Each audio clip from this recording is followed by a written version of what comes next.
I never thought I'd own my dream house at 29, but here I was, standing in front of a beautiful two-story colonial with a wraparound porch.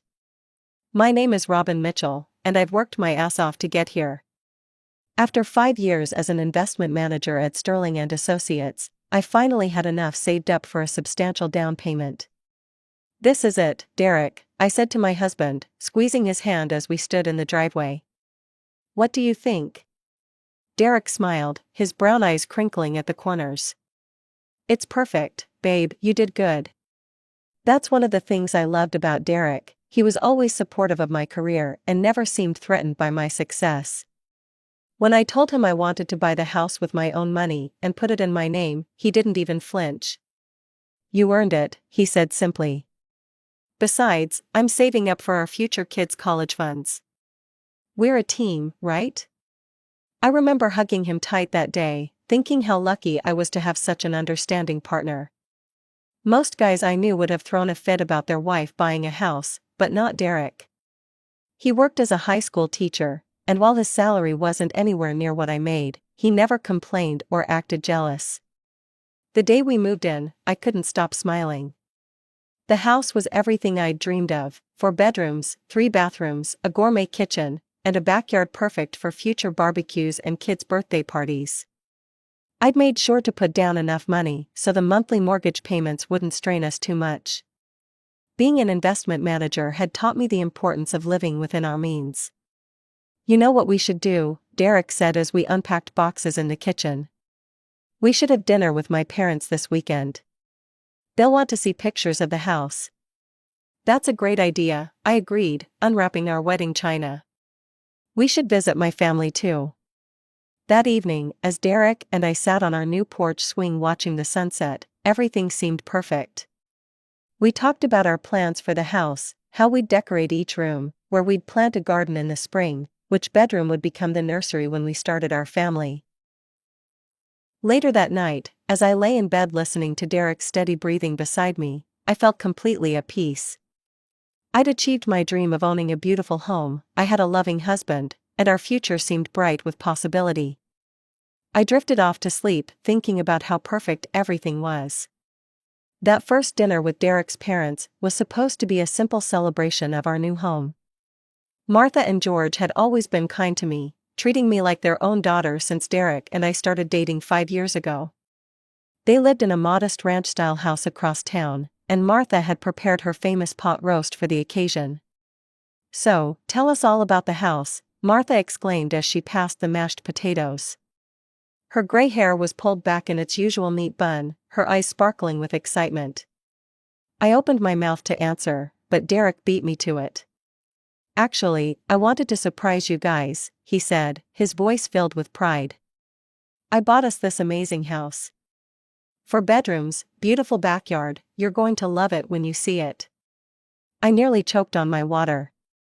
Derek squeezed my hand under the table, his eyes pleading with me to stay quiet. I felt my chest tighten, but I forced a smile and stayed silent. "Oh, Derek," Martha clasped her hands together. "That's wonderful." "Isn't it wonderful, George?" George beamed at his son. "That's my boy, always knew you'd do well for yourself." He turned to me. "You've got yourself quite a generous husband here, Robin. Not many young men these days can afford to buy a house like that." I nodded mechanically, pushing food around my plate. The pot roast that had smelled so delicious minutes ago now felt like lead in my stomach.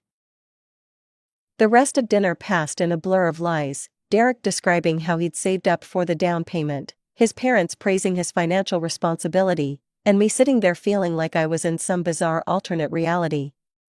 The drive home was silent until we pulled into our driveway that my money had bought. "What the hell was that?" I demanded as soon as we got inside. Derek ran his hands through his dark hair, a nervous habit I'd noticed early in our relationship. "I'm sorry, Robin, you know my dad, he's old school. He'd never understand a man living in a house his wife bought. It would kill him, and my reputation." "Your reputation?" I couldn't believe what I was hearing. "Please, Robin," he begged. "Can we just let people think I bought the house? It doesn't hurt anyone, and it makes things easier for everyone. I shook my head, thinking how childish this whole thing was, but looking at his pleading face, I didn't have the heart to argue. Fine, I sighed, whatever makes you happy. A week later, we were sitting in my parents' living room, and history repeated itself. My mom and dad were there, along with my younger sister Emma, who was visiting from her apartment downtown. Emma and I had always been close, despite being different as night and day. While I was the practical one who went into finance, she was the free spirit who jumped from job to job, trying to find herself. We bought a house, Derek announced proudly. Well, I did. Wanted to give Robin the home she deserves.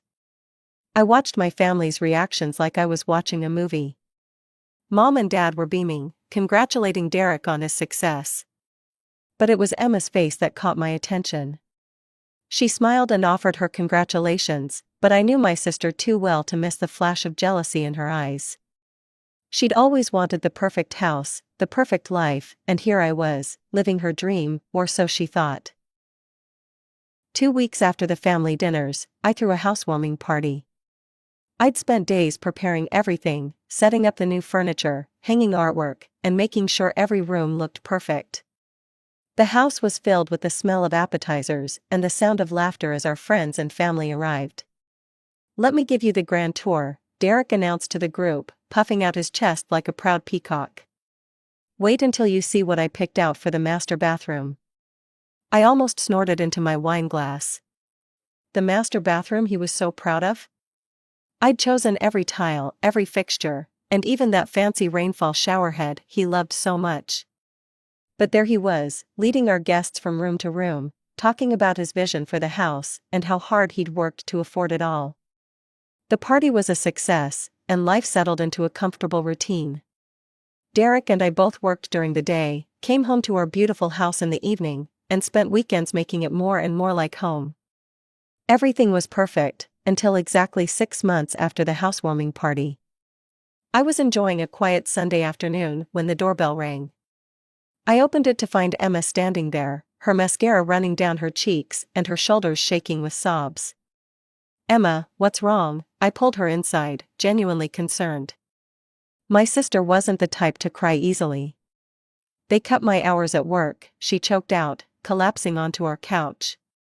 "I'm barely making part-time now, and my rent." She dissolved into fresh tears. I sat beside her, rubbing her back like I used to when we were kids and she'd had a nightmare. "How bad is it?" "I can't afford my apartment anymore, Robin, I need a place to stay." She looked up at me with those big brown eyes we'd both inherited from our mom. "Can I stay here? Just until I figure something out?"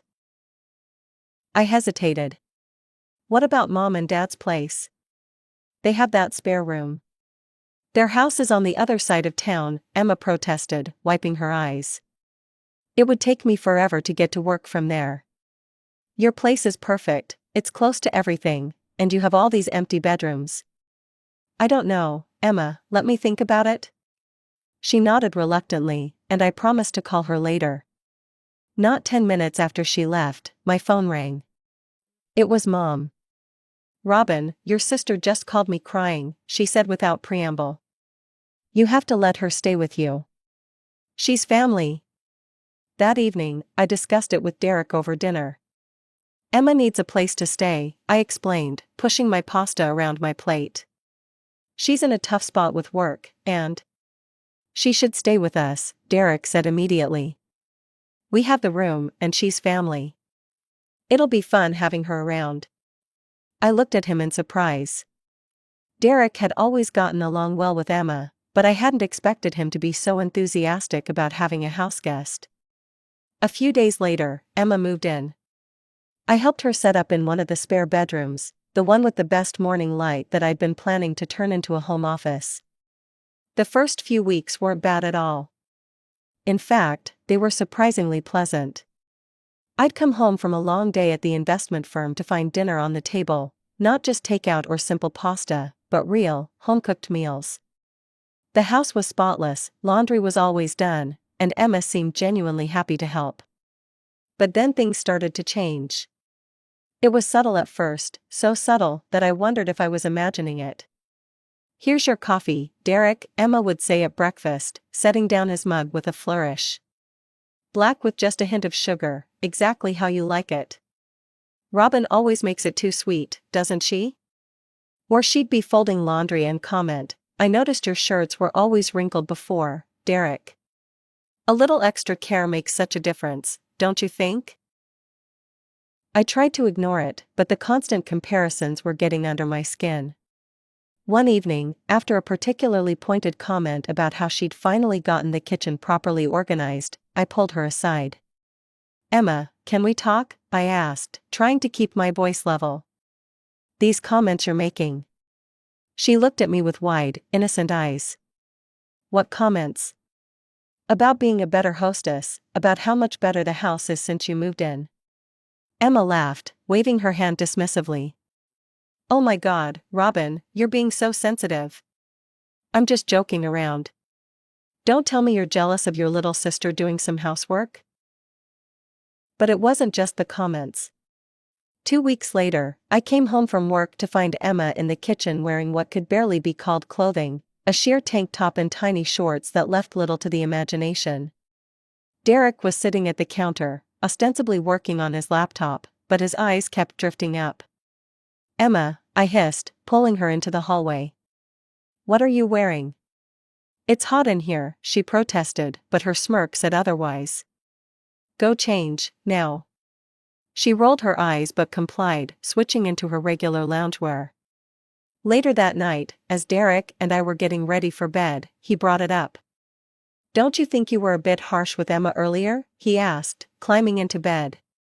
She's just comfortable around family. I stared at him. She was practically naked. You're exaggerating, besides, it's her home too now. His words hit me like a slap. Her home? When had that happened?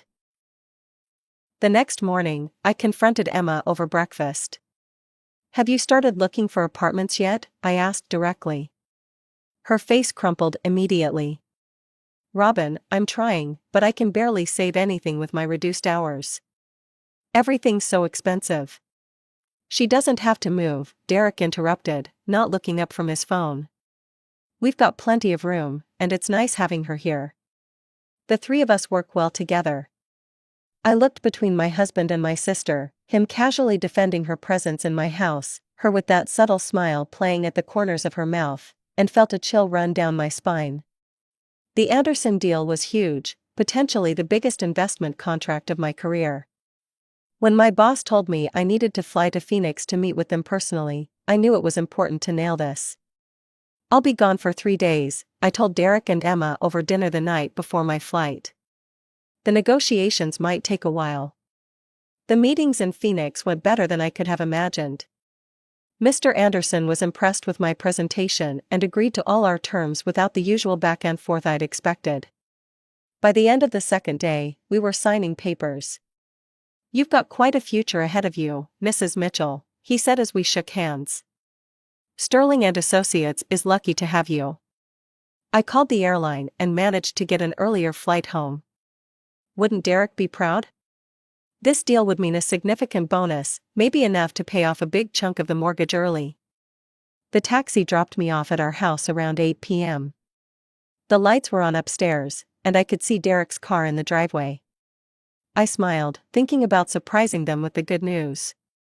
I unlocked the front door quietly, my heels clicking softly on the hardwood floors. There were wine glasses on the coffee table, 2 of them, and something that looked like Emma's blouse draped over the banister.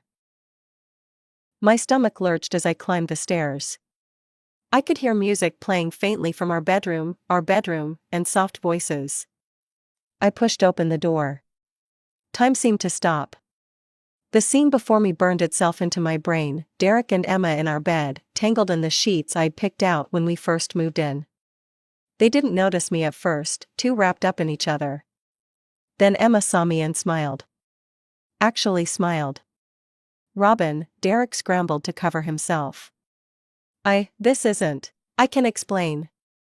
Emma stretched lazily and got up, not bothering to cover herself. Oh, don't bother explaining, Derek. She started collecting her clothes from the floor. She was bound to find out eventually. I stood frozen in the doorway, my hands shaking. How long? My voice sounded strange, distant. A few weeks now, Emma said casually, pulling on her clothes. We're in love, aren't we, Derek? Derek looked like he might be sick. Oh, and there's one more thing, Emma added, her hand drifting to her stomach. I'm pregnant. Found out a few days ago. Derek's head snapped up, his face going pale. Clearly, this was news to him too. Get out, I whispered, then louder, both of you, get out of my house. Emma laughed, actually laughed. Your house? Oh, honey, I think you're confused. She turned to me with a vicious smile. This is Derek's house, he bought it, remember? You have 1 hour to pack your things and leave. I stood there, staring at my sister as the reality of the situation hit me. She had believed the lie. All this time, she thought she was stealing a wealthy man and his house. She had no idea that everything, every single thing around us, was mine. I couldn't help it, I started laughing.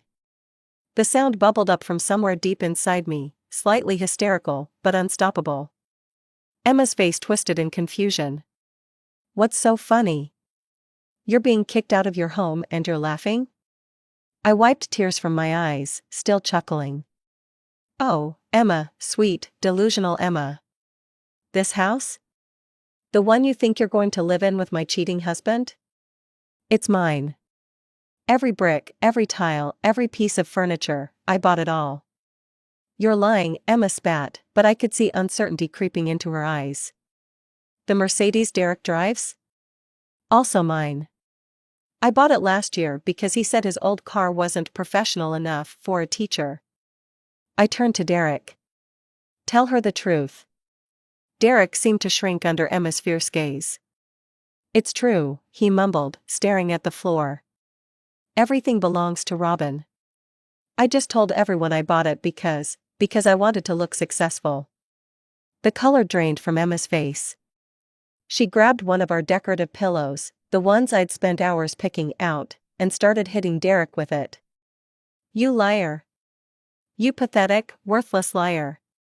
Both of you, stop, I said, my voice cutting through Emma's screams and Derek's attempts to defend himself. I'm done with this circus. You have 1 hour to pack your things and get out of my house. But, Derek started. Don't worry about the divorce papers, I interrupted. I'll have them sent to your parents' house. Emma's demeanor changed instantly. The rage disappeared, replaced by that manipulative sweetness I'd grown so familiar with. Robin, you can't kick me out. I'm your sister, your pregnant sister. Where am I supposed to go? That's not my problem, I checked my watch. 55 minutes left. If you're not gone by then, I'm calling the police. I turned and walked downstairs to the kitchen, leaving them scrambling to gather their things. My hands were steady as I made myself a coffee with the fancy machine I'd bought last Christmas. I sat at the kitchen island, sipping slowly, listening to the chaos upstairs. My phone rang 10 minutes later. Mom's name flashed on the screen. How dare you, she screeched, before I could even say hello. Kicking your pregnant sister out onto the street? What kind of monster are you? She seduced my husband, I said flatly. They've been having an affair for weeks. And when I caught them, she tried to kick me out of my house. There was a brief silence, then, well, maybe you should let them have the house. You're successful, you can afford to rent an apartment. Emma's pregnant now, she needs stability. It would be the kind thing to do, letting them have the house. I sat there, stunned by my mother's words. I don't want to have this conversation, I said, my voice ice cold. In fact, I don't want to talk to you at all right now. I hung up before she could respond, staring at my reflection in the dark window. I barely recognized myself, but maybe that was a good thing. Maybe it was time to become someone new, someone stronger. The hour passed, both quickly and painfully slowly. Doors slammed, drawers banged, and occasional sobs, Emma's, I assumed, echoed through the house. Finally, they appeared at the bottom of the stairs, each carrying bags. Emma's mascara was streaked down her face, but her eyes were hard when she looked at me. "You'll regret this," she spat venomously. "You think you're so perfect with your big house and your fancy job. You'll end up alone and miserable." I didn't even bother responding. There was nothing left to say. I watched from the window as they loaded their bags into Emma's beat-up Corolla. As they drove away, I felt a weight lift from my shoulders. I immediately turned off my phone, knowing what was coming. The calls, the texts, the family drama, I couldn't deal with any of it right now. When morning came, I turned my phone back on, wincing at the flood of notifications. 37 missed calls. 62 text messages. Voicemails from both sets of parents, from Emma, from Derek. I ignored them all and dialed my lawyer's number instead. "Barbara? It's Robin Mitchell. I need to file for divorce." Barbara, bless her, didn't ask for details. "Come by the office at 11. We'll get started." I called into work, explaining I needed a personal day. My boss was understanding. The Anderson deal had put me in his good graces. I spent 2 hours with Barbara, going over the details of the divorce filing, then headed home. I was fumbling with my keys at the front door when I heard voices behind me. I turned to find both sets of parents standing in my driveway. Mom and Dad looked furious, while Martha was crying and George's face was red with anger. "How dare you throw them out?" Mom demanded as they followed me inside. "Your own sister, your husband. You can't just kick a man out of his own house," George added. "The house he bought." I'd had enough. I walked to my home office, pulled out the folder of house documents I kept there, and returned to the living room. "Actually," I said, spreading the papers on the coffee table, "let me show you something interesting." They gathered around as I pointed to the documents. "Look at the buyer's name. Look at where the down payment came from. Look at who's on the mortgage." I watched their faces as realization dawned. This house? Every penny came from me. The car Derek drives? Also mine. He didn't pay for any of it. But he said," Martha stammered. "He lied," I said simply. "He told everyone he bought the house, because he was too insecure to admit his wife was the breadwinner. He's been living off my success, while pretending it was his own." "That lying little ass," George exploded, his face turning even redder. "I raised him better than this." After the in-laws left, Mom and Dad lingered. The documents were still spread across my coffee table, irrefutable proof of my ownership, but somehow that didn't matter to them. "Robin, you need to be reasonable about this," Dad said, using his rational parent voice that I remembered from childhood arguments. "They're starting a family." "A family?" I laughed bitterly. "You mean my husband and my sister's betrayal baby?" "Don't be cruel," Mom snapped. "That's your niece or nephew you're talking about. Think about the child's future." I stood up, my patience finally exhausted. "Let me get this straight. My sister sleeps with my husband, tries to steal my house, and I'm supposed to just hand over everything I've worked for?" "You've always been selfish," Mom said, her voice trembling. "Always thinking about yourself. When you were little, you never shared your toys with Emma." "This isn't about toys, Mom.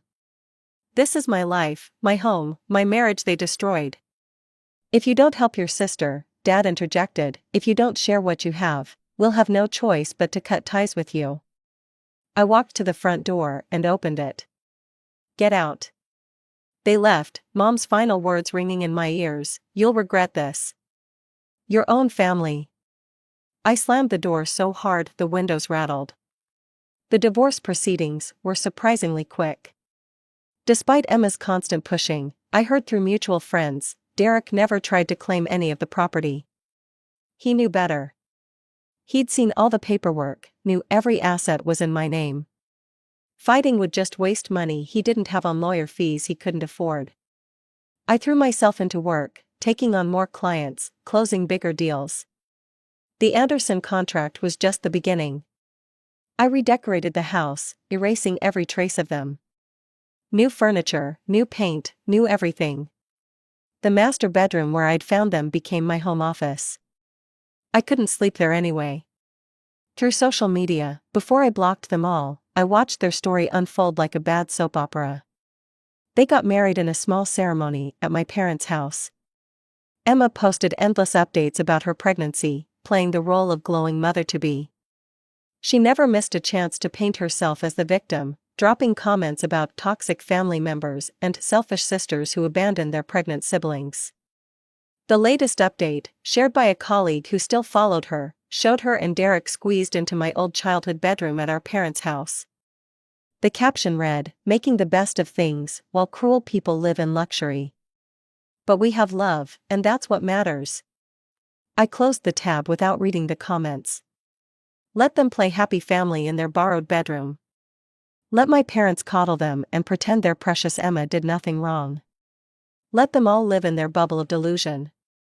Me? I'm doing just fine.